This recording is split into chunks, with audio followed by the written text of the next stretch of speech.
दोस्तों, मैं विजय कुमार स्वागत करता हूं आपका अपने YouTube चैनल YouTube मैथ में, जिसमें आज हम लोग पढ़ेंगे कक्षा 10 के द्विघात समीकरण के विषय में। और इसमें तीन विधियां, गुणनखंड विधि, पुनर्वर्ग विधि और सूत्र का प्रयोग करके तीनों विधियों के द्वारा समीकरण को हल करना सीखेंगे।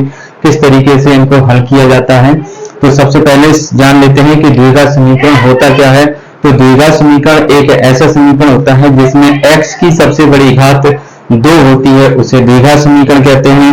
और इसका जो मानक रूप होता है, द्विघात समीकरण का जो मानक रूप होता है, वो होता है ax स्क्वायर। द्विघात समीकरण का जो मानक रूप होता है वो होता है ax स्क्वायर प्लस bx। मानक रूप होता है ax square plus bx plus c बराबर 0। तो सबसे पहले हम क्या करेंगे कि जो भी समीकरण दिया जाएगा उसको हम द्विघात समीकरण के रूप में चेंज कर लेंगे। अगर नहीं दिया गया है तो उसको चेंज करने के बाद फिर हम जो है उसको किसी एक विधि से, गुणनखंड विधि से या पुनर्वर्ग विधि से या सूत्र का प्रयोग करके किसी एक विधि से हम इसको हल कर सकते हैं।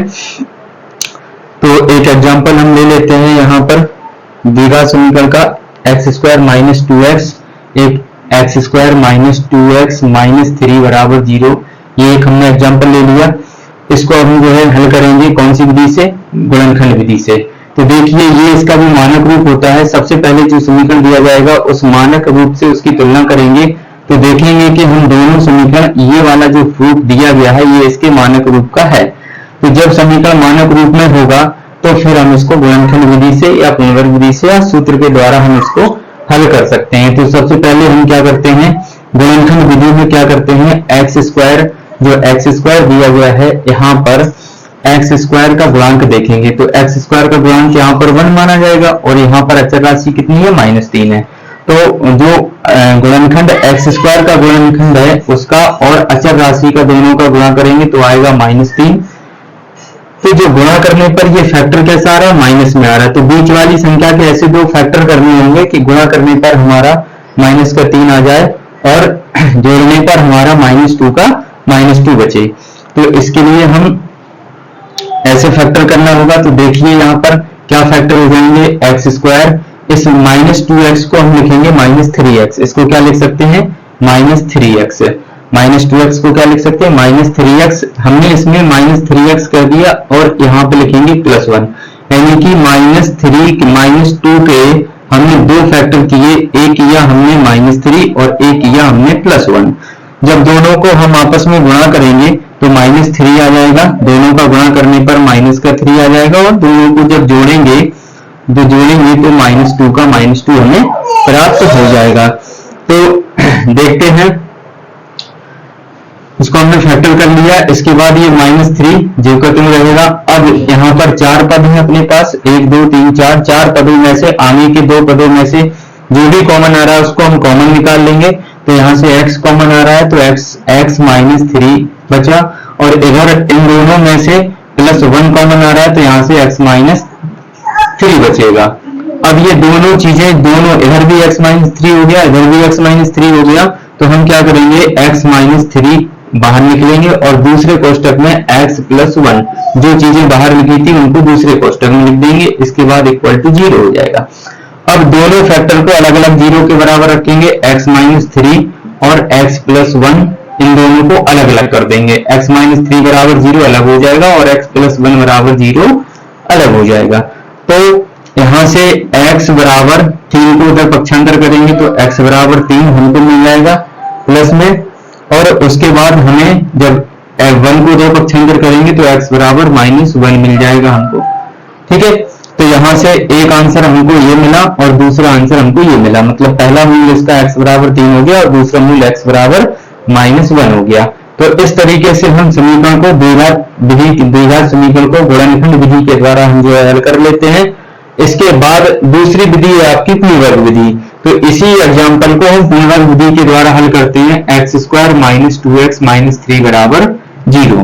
तो पुनर्वर्ग विधि से किसी भी समीकरण को हल करने के लिए सबसे पहले जो भी एक्स स्क्वायर है, एक्स स्क्वायर का जो भी गुणांक है, सबसे पहले एक्स स्क्वायर के गुणांक का पूरे समीकरण में डिवाइड कर देते हैं। तो हम यहाँ पे देख रहे हैं एक्स स्क्वायर का गुणांक यहाँ पर 1 है, अगर यहाँ पे 2 होता 3 होता तो हम उसका पूरे समीकरण में डिवाइड कर देते, भाग कर देते, लेकिन यहाँ पर एक्स स्क्वायर का गुणांक 1 है तो 1 का भाग करने पर इसमें कोई परिवर्तन नहीं होगा। इसके बाद एक्स स्क्वायर एक्स का गुणांक देखेंगे तो एक्स का गुणांक यहाँ पर दिया गया है -2, तो जो भी एक्स का गुणांक दिया जाता है उसको हम आधा करते हैं और फिर उसका वर्ग करते हैं।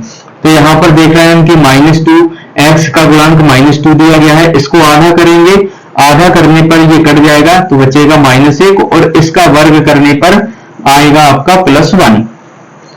तो इसमें हम +1 को जोड़ देंगे और +1 को हम इसमें घटा देंगे, तो क्या हो जाएगा एक्स स्क्वायर -2x, इसमें हमने +1 कर दिया और -3 और -1 कर दिया बराबर 0। हमने यहाँ पर क्या किया कि यहाँ पर +1 कर दिया और ये -1 कर दिया, -3 अपनी जगह पर है, तो यहाँ से कोई समीकरण पर फर्क नहीं पड़ेगा। हमने +1 किया तो हमने -1 भी किया, तो यहाँ से इन तीनों को मिलाकर के वर्ग बन जाएगा। यहाँ पर x + 1 का होल स्क्वायर बन जाता है ये, और -3 और -1 जुड़ जाएगा, सो हो जाएगा आपका -4 बराबर 0। तो इस तरीके से हमने इसको होल स्क्वायर कर लिया, पूर्ण वर्ग बना लिया। इसके बाद हम 4 को उधर पक्षांतर कर देंगे तो x + 1 का होल स्क्वायर बराबर 4 हो जाएगा, माइनस इस तरफ जाएगा, -4 को उस तरफ पक्षांतर करेंगे तो ये प्लस का हो जाएगा। इसके बाद x + 1 का होल स्क्वायर, 4 को लिख सकते हैं 2 का स्क्वायर, और बराबर के लेफ्ट हैंड साइड में और राइट हैंड साइड में जब दोनों संख्याओं के ऊपर वर्ग लगा होता है तो उनका स्क्वायर कैंसिल हो जाता है, तो ये स्क्वायर से स्क्वायर कैंसिल हो जाएगा, यानी कि x + 1 बराबर हमें +-2 मिलेगा, 2 बार 2 वैल्यू मिलेगी। जब वर्ग कैंसिल करेंगे तो 2 वैल्यू मिलेगी, एक प्लस में और एक माइनस में, तो इसको एक बार प्लस ले लेंगे और एक बार माइनस ले लेंगे, तो x + 1 बराबर 2 आ जाएगा 1 और x + 1 बराबर आ जाएगा -2। यहां से 1 को उधर पक्षांतर करेंगे तो x बराबर 2 - 1 हो जाएगा, x बराबर यहां से 1 प्राप्त हो जाएगा, x बराबर यहां से 1 प्राप्त हो जाएगा।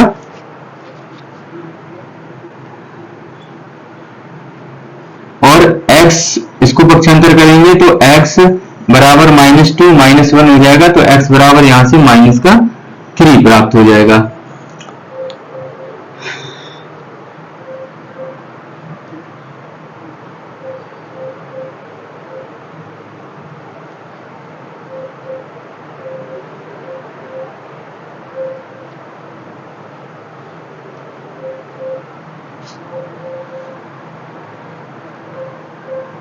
एक सेकंड, यहाँ पर एक मिस्टेक हुई है। यहाँ पर देखिए, यहाँ पर x² -2x + 1 दिया हुआ था, तो यहाँ पर हमें एक चीज और देखनी होगी कि x का जो मान दिया गया है, जो x वाला पद है ये आपका प्लस में है या माइनस में, तो x वाला पद यहाँ पर माइनस में है। जब x वाला पद यहाँ माइनस में होगा तो जो होल स्क्वायर बनेगा वो माइनस वाले टर्म का बनेगा, a - b का होल स्क्वायर बनेगा। ये क्या बनेगा, a - b का होल स्क्वायर बनेगा, तो यहाँ माइनस आएगा, यहाँ पर भी माइनस होगा, अब ये पक्षांतर होगा तो यहाँ प्लस हो जाएगा, यहाँ प्लस का 3 आएगा, और इसका जब पक्षांतर होगा तो ये प्लस हो जाएगा और यहाँ पर -1 आ जाएगा।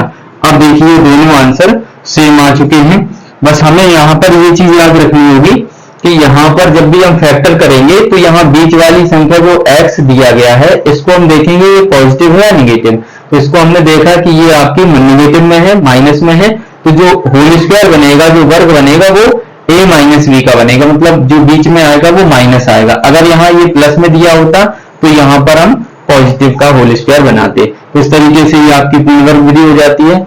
इसी सवाल को हम जो है सूत्र का प्रयोग करके हल करते हैं, x² -2x - 3 बराबर 0। इसमें भी आंसर सेम आना चाहिए।